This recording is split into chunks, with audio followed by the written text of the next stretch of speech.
Back when women had to ask their husbands if they could go to work, a group of feminists decided to push the issue and fight for the Equal Rights Amendment. Now, they had bipartisan support and were on track to get it approved when a woman named Phyllis Schlafly stepped in and suggested the last thing they needed was an amendment that would send them off to war.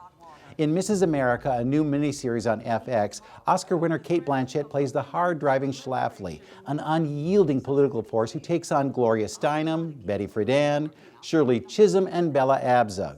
Created by Dobby Waller, the 9-part series shows how each of the women struggled against forces that attempted to defeat them. While the feminists may have appeared to be on the same team, they had differences and battled to protect them. Schlafly, meanwhile, had to build her own team, a group of housewives who wanted to preserve the lifestyle they were leading.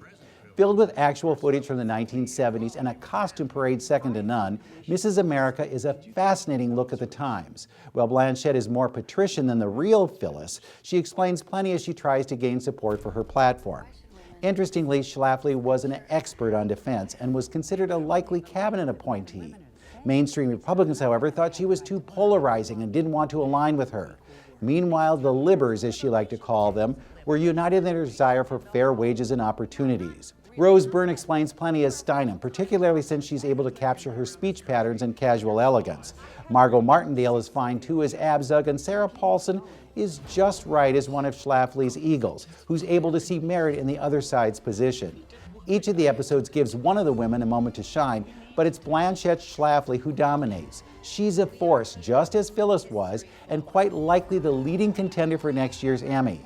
She may not be the advocate older Americans remember, but she's the answer to many of the questions voters have today. With your Binging Movies in a Minute, I'm Bruce Miller.